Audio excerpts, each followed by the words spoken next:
Amigos, hermanos, bienvenidos a su programa Abriendo Puertas. Cuando nosotros queremos conocer la vida de Jesús, nos aproximamos a ella fundamentalmente a través del Nuevo Testamento y dentro del Nuevo Testamento por medio de los 4 evangelios, que a su vez tienen 4 autores.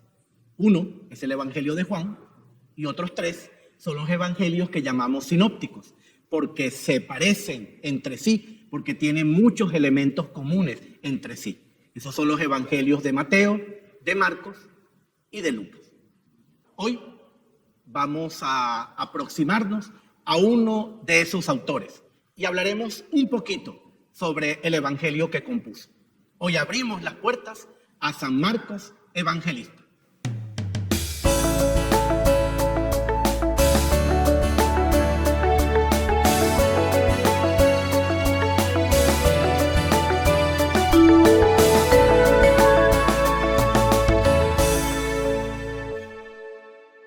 San Marcos suele identificarse con un personaje llamado Juan y al que en algunas ocasiones lo encontramos en el Nuevo Testamento con el nombre combinado de Juan Marcos. Este personaje pues aparece varias veces en los Hechos de los Apóstoles. A él se le considera el autor del evangelio que lleva su nombre, el Evangelio según San Marcos. Cronológicamente es el más antiguo. Al parecer se le data hacia los años 68, 70 de nuestra era cristiana. Luego la tradición le colocó después del Evangelio de San Mateo. De tal forma que cuando nosotros abrimos el Nuevo Testamento, el orden que encontramos es Mateo, Marcos, Lucas y Juan. Ese es el orden canónico de la tradición. Pero en cuanto al tiempo de la composición, el primero sería el Evangelio según San Marcos. Fue redactado en griego y fue escrito para gentiles que se convirtieron al cristianismo y provenían de este ambiente grecorromano. La primera vez que se cita a Marcos es en el libro de los Hechos de los Apóstoles, en el capítulo 12, versículo 12. Simón Pedro había sido liberado milagrosamente de la cárcel y apenas sale de la cárcel se refugia en la casa de una señora llamada María. Y el libro de los Hechos de los Apóstoles dice que era la madre de Juan por sobrenombre Marcos. Esta es la primera vez que se le menciona. Y aparecen entonces los 2 nombres, el de Juan y el de Marcos. Según consta pues en los Hechos de los Apóstoles, esta casa familiar de la mamá de San Marcos en Jerusalén habría sido un punto muy activo de encuentro de los primeros cristianos. Al parecer también en ella se reunieron esos primeros cristianos durante la persecución de Herodes Agripa, hacia el año 44 pues después de Cristo. Juan Marcos acompañó a Pablo de Tarso, a San Pablo, y a Bernabé, a San Bernabé, ni más ni menos, a 2 grandes evangelizadores en el primer viaje que hizo San Pablo, según nos dice el libro de los Hechos, capítulo 13, versículo 5. Pero se separó de ellos cuando llegaron a Panfilia y regresó a Jerusalén, según se narra en Hechos 13:13. En otros versículos se hace referencia a él simplemente como Juan. Este momento fue un momento complicado, difícil. Recuerden que San Pablo en algunas de sus cartas narra todas las tropelías de las que fue víctima a lo largo del tiempo de evangelización, que llevó golpes, palos, cárceles, que pasó por diversas dificultades. Y entonces parece que esto a un Marcos tal vez joven, a un Marcos inexperto, esto le afectó y se sintió inseguro de continuar con ellos en aquella travesía. Cuando Pablo iba a iniciar su segundo viaje, nos narran también los Hechos de los Apóstoles que tuvo una gran discusión, una gran disputa con Bernabé, con su otro gran compañero de evangelización. Y la disputa fue precisamente a propósito de Juan, llamado Marcos. Bernabé quería que fuese con ellos, pero Pablo se negaba. porque decía, nos abandonó en el viaje anterior y pues no tiene la entereza para que pueda continuar con nosotros. Dicho en criollo, pues Pablo consideraba que Juan Marcos no tenía guáramo, ¿no? El guáramo que se necesitaba para continuar la evangelización. Pablo y Bernabé, a propósito de esta discusión, ya les diré algo luego, terminan separándose. Cada uno marchó por su sitio. Y de esta forma, Marcos sí acompaña a Bernabé en su viaje a Chipre y en la evangelización que van a realizar en Chipre, justo de donde se dice que era Bernabé. Esto nos lo cuentan los Hechos de los Apóstoles en el capítulo 15, los versículos del 37 al 39. No está claro si este personaje llamado Juan Marcos es el mismo al que se hace referencia en algunas de las epístolas que son atribuidas a Pablo, concretamente en 2 Timoteo 4:11, Colosenses 4:10, Filemón 1:24 y en la primera epístola de Pedro, en el capítulo 5, versículo 13. Esto no es claro si es el mismo personaje, pero hay como un consenso en los estudiosos en creer que sí, se trata de este Juan Marcos. En Colosenses se dice de él que es sobrino de Bernabé, Colosenses 4:10. Por eso les dije que sobre la relación con Bernabé íbamos a volver. Esto, que el que fuera sobrino de Bernabé, es lo que podría explicar el calibre, digamos así, de la disputa con Pablo acerca de Marcos. ¿Por qué? Porque al final la sangre llama. Si Marcos era sobrino de Bernabé, Bernabé quería que se incorporara a la misión, Pablo se negó rotundamente y el otro defendió a la familia, defendió a la sangre. Y esto hizo pues que la disputa fuera tan acalorada y que terminaran pues separándose, terminaran yendo cada uno por su camino.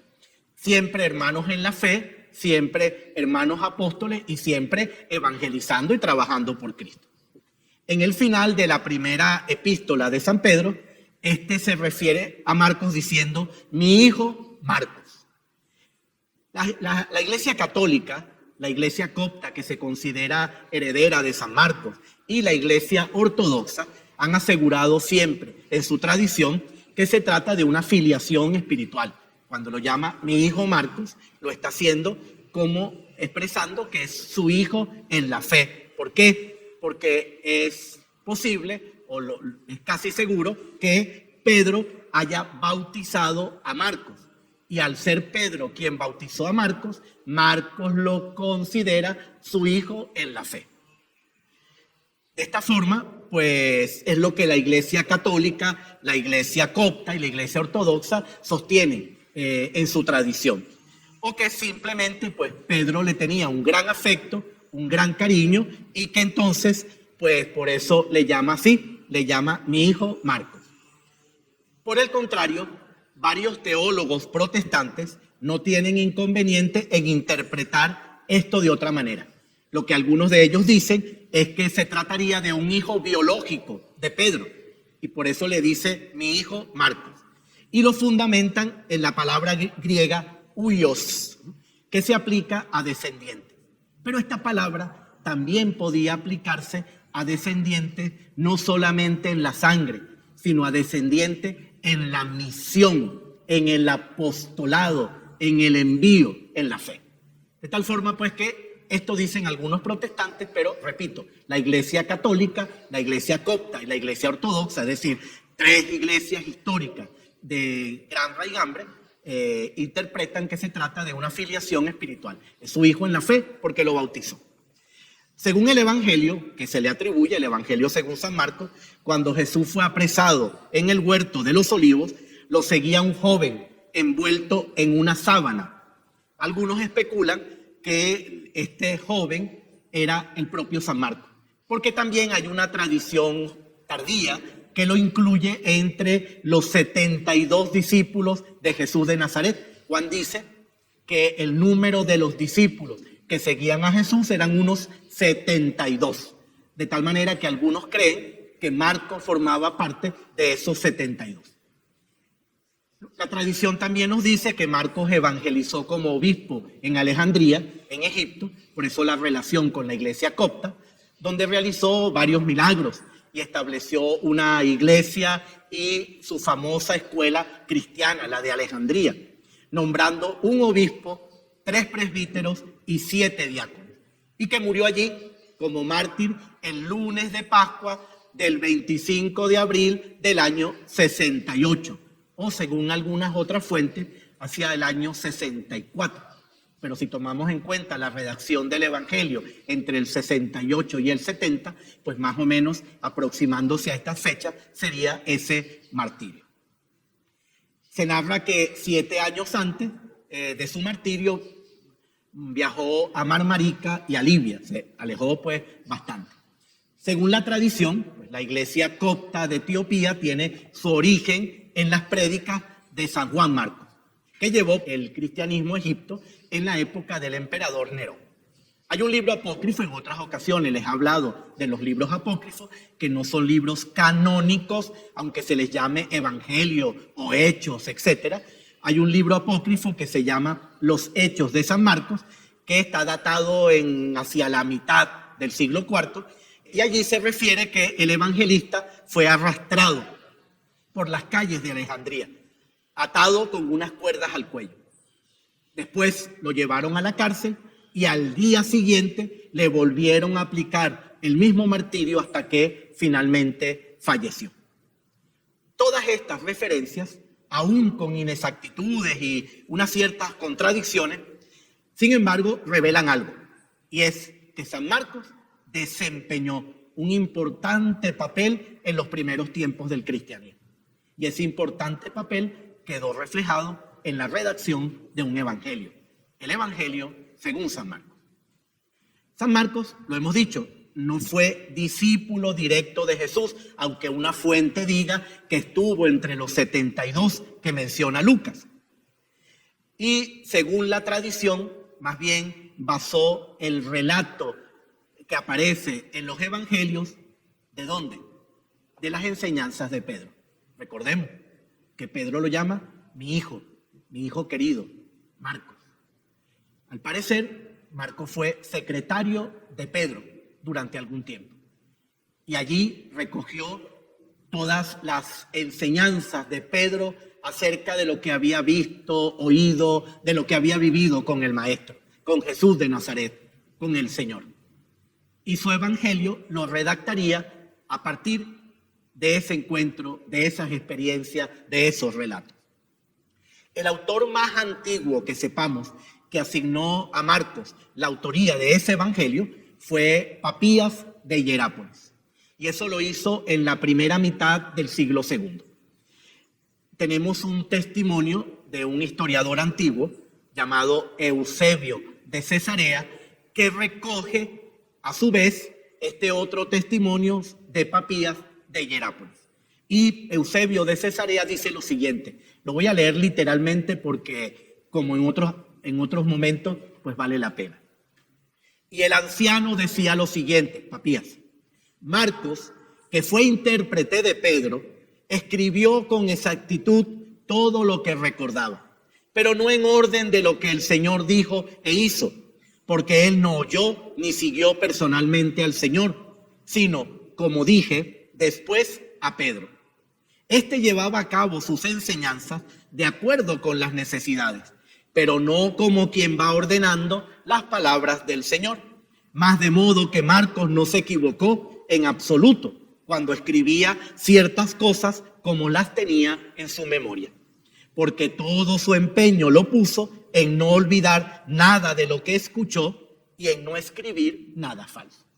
De tal modo pues que tenemos entonces toda una construcción literaria que no es que siga literalmente, digamos que toda la vida de Jesús, cómo lo hizo, cómo actuó, etcétera, sino que compila lo que recibió de San Pedro, tal como San Pedro se lo comunicó y tal como él creyó conveniente ordenarlo para hacer un escrito pedagógico, para hacer un escrito bien estructurado. Desde el siglo II, pues, se dio por sentado que Marcos era el autor del Evangelio. Aunque no sea posible del todo tener una certeza absoluta sobre esto, que este Juan Marcos, que aparece en los Hechos y en las cartas de Pablo, sea el autor del Evangelio según San Marcos, se ha aducido convenientemente una razón que no es descabellada, que tiene mucho sentido y que ha sido aceptada por consenso entre los expertos, entre los especialistas y entre la tradición hasta hoy. ¿En qué consiste esta explicación? Bueno, que no hay ninguna razón para que los primeros cristianos adjudicaran este evangelio a un personaje desconocido que no fue discípulo directo de Jesús, en lugar de atribuírselo a uno de los apóstoles. Creo que la lógica es contundente. Si iban a atribuir o adjudicar este texto a un personaje importante, ¿por qué no atribuirlo a Andrés? ¿Por qué no atribuirlo a Tomás, a Santiago, a Felipe? No, se lo adjudican a Marcos, lo cual quiere decir que efectivamente Juan Marcos es el autor del Evangelio. El Evangelio tiene 16 capítulos llenos de narraciones muy vivas, gráficas, salpicadas de detalles interesantísimos. Él se propone no dejar de narrar lo que contribuya a hacer más llamativa dicha narración. Por eso es apasionante comenzar a leer el Nuevo Testamento por el Evangelio de San Marcos, lo cual les recomiendo. Allí parece estar hablando un testigo ocular que se fija en todo, que lo repite con agrado. Es ciertamente el reflejo de lo que San Pedro presenció y que se le había quedado grabado en la memoria a Marcos. Se fija en los hechos de Jesús más que en sus discursos. Sus narraciones son agradables porque son frescas, espontáneas. Parece un reportero gráfico. Efectivamente, parece un reportero gráfico que está narrando lo que sus ojos vieron y sus oídos escucharon. Y presenta pues atractivos cuadros, gestos, miradas, sentimientos de Jesús. Dicen los especialistas que el Evangelio de San Marcos, mientras más se le estudia, más se convence uno de que él lo escribió como un verdadero artista de la narración y que con este escrito contribuyó a que muchos millones de lectores se entusiasmasen por la persona de nuestro divino Redentor, por la persona de nuestro Salvador. Les recomiendo, empiecen a leer el Nuevo Testamento por el Evangelio de Marcos y se apasionarán por el Señor. Amigos, hermanos, 3 curiosidades acerca del evangelista San Marcos. La primera es que a San Marcos se le asocia con el león, por eso algunos los llaman San Marcos de León. Y se le asocia porque su evangelio comienza hablando del desierto. Aquí no se narra la infancia de Jesús, los primeros años de Jesús, no hay todo un prólogo teológico como el prólogo de San Juan, sino que directo, comienza con Jesús en el desierto predicando la conversión y que creyeran en el evangelio. Y el desierto era considerado el territorio del león. En el desierto el rey era el león. Y como él empieza también hablando del Jordán, en los alrededores del Jordán había muchas fieras, entre ellas el león.